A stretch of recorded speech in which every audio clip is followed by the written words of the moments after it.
Students आप देख रहे हैं 2023 का मॉडल पेपर जो बोर्ड ने जारी किया है। ये ऑफिशियल मॉडल पेपर है और बोर्ड ने इसमें पैटर्न भी आपका चेंज किया है काफ़ी।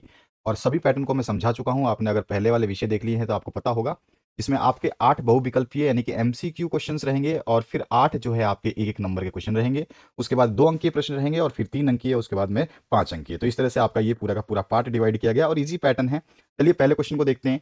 इसमें पूछा गया है निम्नांकित में से कौन सा देश गुट निरपेक्ष आंदोलन का सदस्य नहीं है। ठीक है, तो कौन सा देश गुट निरपेक्ष आंदोलन का सदस्य नहीं है? तो आपको पता होगा कि गुट निरपेक्ष आंदोलन का सदस्य भारत भी है, मिस्र भी है और यूगोस्लोवाकिया भी है। तो आपका आंसर सही हो जाएगा क्योंकि यहाँ पे बोला गया है, नहीं बताना है आपको कि कौन सा देश नहीं है उसमें शामिल। तो अमेरिका उसमें शामिल नहीं है, तो ऑप्शन नंबर 4 आपका सही होता है। इसके बाद आते हैं नेक्स्ट। इसका क्वेश्चन में पूछा गया है भारत और पाकिस्तान के बीच सिंधु नदी जल समझौता कब हुआ था? तो ये लास्ट ईयर का भी क्वेश्चन पेपर मैंने 2022 का आपको कंप्लीट सॉल्व करवाया हुआ है पॉलिटिकल साइंस का। और उसमें से क्वेश्चंस आपको देखने को फिर से मिलेंगे आपके एग्जाम में, लेकिन आप उनको जरूर पढ़ें, वो आपके लिए बहुत ही महत्वपूर्ण रहेंगे और वहां से क्वेश्चन आपको देखने को मिलेंगे। और यहाँ पर जो आंसर हो जाएगा कि आपका सिंधु नदी जल समझौता जो हुआ था, ये सभी को पता है कि 1960 में हुआ था। ठीक है, तो आप बहुत अच्छी तरीके से इन डेट्स को याद रखें। डेट्स सबसे ज्यादा आते हैं आपके क्वेश्चन में। उसके बाद क्वेश्चन नंबर 3 पूछा गया है संयुक्त राष्ट्र संघ की स्थापना कब हुई? तो संयुक्त राष्ट्र संघ की स्थापना जो है सन 1945 में हुई थी। तो यहाँ पे हमारा राइट ऑप्शन नंबर 4 हो जाता है।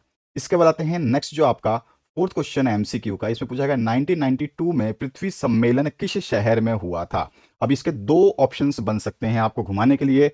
जो टीचर है, एग्जामिनर है, वो आपको घुमाने के लिए इस क्वेश्चन को चेंज कर सकता है। क्वेश्चन यही रहेगा, ऑप्शन चेंज हो जाएंगे।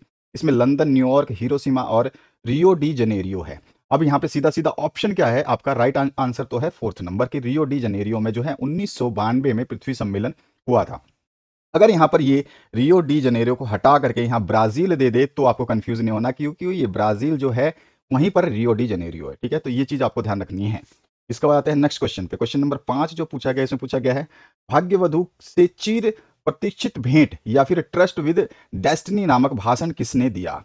तो ट्रस्ट विद डेस्टिनी नामक भाषण जो है जवाहरलाल नेहरू के द्वारा दिया गया भाषण है। ठीक है, तो यहाँ पे आपका सेकंड ऑप्शन इसका करेक्ट होता है। इसके बाद आते हैं नेक्स्ट क्वेश्चन की तरफ। इसमें पूछा गया इंडियन नेशनल आर्मी का गठन किसने किया? अगर हम यहाँ पे ऑप्शंस को देखते हैं तो ऑप्शंस में आंसर अवेलेबल नहीं है। ठीक है, तो इंडियन नेशनल आर्मी का गठन जिसने भी किया था उसका इसमें ऑप्शन ही नहीं है। उसका नाम था मोहन सिंह। कैप्टन मोहन सिंह बोलते हैं उनको, तो आप लिख सकते हैं इसको मोहन सिंह जो है इसका राइट आंसर। ठीक है, तो ये आपका इसका आंसर है। और कब किया था तो ये भी आपको पता होना चाहिए, 1942 में किया गया था। ठीक है, तो ये आपको डेट भी पता होनी चाहिए। तो यहाँ पर इसका आंसर ये हो जाएगा। नेक्स्ट जो क्वेश्चन है 7th नंबर। इसमें पूछेगा जवाहरलाल नेहरू के बाद इनमें से कौन भारत का प्रधानमंत्री बना? तो जवाहरलाल नेहरू के बाद जो भारत के प्रधानमंत्री चुने गए थे वो थे हमारे लाल बहादुर शास्त्री। तो हमारा जो है फोर्थ ऑप्शन फिर से यहाँ पे करेक्ट हो जाता है। इसके बाद जो नेक्स्ट क्वेश्चन है इसमें पूछा गया मंडल आयोग का गठन। आपके लास्ट ईयर में मंडल आयोग का क्वेश्चन आ चुका है। तो आप अगर पिछले साल के पेपर पढ़ते हैं तो ऑब्वियस सी बात है एमसीक्यू और एक नंबर क्वेश्चन तो जरूर पूछे जाएंगे वहां से। बड़े भी पूछे जाते हैं, हमेशा पूछे जाते हैं, हमेशा का नियम रहा है ये। तो मंडल आयोग का गठन किस वर्ष को आरक्षण प्रदान, किस वर्ग को आरक्षण प्रदान करने के लिए किया गया था? तो मंडल आयोग का गठन जो है ये अन्य पिछड़ा वर्ग, ठीक है, उनके लिए किया गया था इसका गठन। तो यहाँ पे जो है सेकंड ऑप्शन इसका करेक्ट होता है। लास्ट ईयर बताया है मैंने, पॉलिटिकल साइंस में क्वेश्चन पूछा गया है, डिटेल में पूछा गया और मैंने उसमें आपको सब कुछ समझाया हुआ है। इसके बाद जो नेक्स्ट आपका, अब यहाँ पर एमसीक्यू खत्म होते हैं। अब आपसे पूछे जाएंगे एक एक नंबर के 8 प्रश्न जिनके आंसर्स आपको लिखने होंगे एक शब्द में या एक वाक्य में।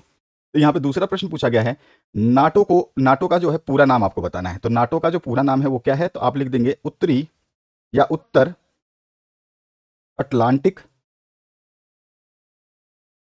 ठीक है, उत्तर अटलांटिक संधि संगठन संगठन। ठीक है, तो इसको बोलते हैं हम नाटो। उत्तरी, या तो आप उत्तरी लिख दें या उत्तर लिख दें, एक ही बात है। तो उत्तर अटलांटिक संधि संगठन जो है इसका राइट आंसर हो जाएगा। इसके बाद यहाँ पे तीसरा जो प्रश्न पूछा गया दक्षेस यानी कि शार्क की स्थापना कब हुई थी? तो शार्क की स्थापना जो है ये हुई थी आपके 1985 में, 1985 में। और कब हुई थी तो अगर आप बताना चाहें तो बता सकते हैं कि 8 दिसंबर को। ठीक है, आपको सन तो पता होना चाहिए, डेट याद ना हो, आप सन लिखेंगे तो आपका राइट आंसर माना जाएगा। इसके बाद जो चौथा प्रश्न है इसमें पूछा गया आपसे मानव अधिकारों की रक्षा करने के लिए काम करने वाले किसी एक संगठन का नाम आपको बताना है। तो मानव अधिकारों की रक्षा करने के लिए सबसे बड़ा अधिकार, मानव अधिकार संगठन तो वही है नेशनल ह्यूमन, जो आपका है NR, आप इसको शॉर्ट फॉर्म में क्या बोलते हैं? तो उसको बोलते हैं NHRC। ठीक है, नेशनल अब ये क्या है आपका ह्यूमन, और ये आर से राइट और सी से आपका क्या हो जाएगा कॉर्पोरेशन। ठीक है, तो आपका ये हो गया इसका आंसर। ठीक है, शॉर्ट फॉर्म में अगर आप लिखना चाहें, और बाकी अगर आप बड़ा लिखना चाहें तो क्या लिखेंगे, राष्ट्रीय मानव अधिकार आयोग। ठीक है, राष्ट्रीय मानव अधिकार आयोग। ठीक है, तो ये आपका आंसर हो गया राष्ट्रीय मानव अधिकार आयोग। इसके अलावा अगर आपसे इसको अगर आप इंग्लिश में लिखेंगे तो क्या लिखेंगे, ये आप आसानी से बता सकते हैं, सभी बच्चे बता सकते हैं, इसमें कोई भी इशू नहीं है। नेशनल ह्यूमन राइट्स कमीशन भी बोलते हैं हम इसको। ठीक है, तो यहाँ पर नेशनल ह्यूमन राइट्स कमीशन भी आप लिख सकते हैं, अगर इंग्लिश में लिखना चाहें। उसको हिंदी में भी लिख सकते हैं, नेशनल ह्यूमन राइट कमीशन। ठीक है, इसके बाद जो है आपका पांचवा प्रश्न इसमें पूछा गया है, अलकायदा नामक समूह के आतंकवादियों ने अमेरिका पर कब हमला किया था। सभी को ये डेट याद होगी क्योंकि ये लास्ट ईयर भी क्वेश्चन पूछा गया है, कि उसमें पूछा जाता है, आप बता सकते हैं कि 2000 क्या ये 2001 का हमला क्या था, या 11 सितंबर का हमला क्या था। तो ये किया गया था 2001 में। ठीक है, और कब किया गया था, 11 सितंबर को। इसके बाद जो नेक्स्ट क्वेश्चन है, इसमें पूछा गया भारतीय संघ के संस्थापक कौन थे। तो भारतीय संघ के संस्थापक का नाम क्या था, डॉक्टर श्यामा प्रसाद मुखर्जी। ठीक है, श्यामा प्रसाद मुखर्जी। तो आप ये आंसर लिख देंगे, श्यामा प्रसाद मुखर्जी। उसके बाद जो नेक्स्ट इसमें पूछा गया है आपसे, कारगिल संघर्ष कब हुआ। तो कारगिल का जो संघर्ष स्टार्ट हुआ था, ये हुआ था आपका 1999 में, 1999 में। लेकिन कब हुआ था, तो ये हुआ था 3 मई को। ठीक है, 3 मई से इसका प्रारंभ माना था, मई जून जुलाई तक चला था ये। इसके बाद आठवां जो प्रश्न है इसमें, ताड़ी विरोधी आंदोलन किस राज्य में हुआ था। तो ये वो राज्य था हमारा आंध्र प्रदेश। ठीक है, आप सभी को याद रहेगा। और इसके ऊपर बड़ा भी क्वेश्चन बनता है जो कि लास्ट ईयर शायद पूछा जा चुका है, उसको आप जरूर चेक करें, प्रीवियस ईयर का क्वेश्चन पेपर मैंने सॉल्व करके डाला हुआ है। और प्लेलिस्ट अगर आपको देखना नहीं आता है तो सीख जाइए, क्योंकि वो प्लेलिस्ट आपके काम का है। तो आंध्र प्रदेश जो है ये आपका राज्य था जहां पर ये हुआ था, और अगर जिले का नाम पूछे तो आपको अच्छी तरह से पता होना चाहिए, नेल्लोर। ठीक है, नेल्लोर में जो है ये आंदोलन हुआ था। इसके बाद जो नेक्स्ट पार्ट है, इसमें क्या पूछा गया आपसे, पीवी पस की व्यवस्था को किस प्रधानमंत्री ने समाप्त किया था। तो इसको समाप्त करने वाली थी इंदिरा गांधी।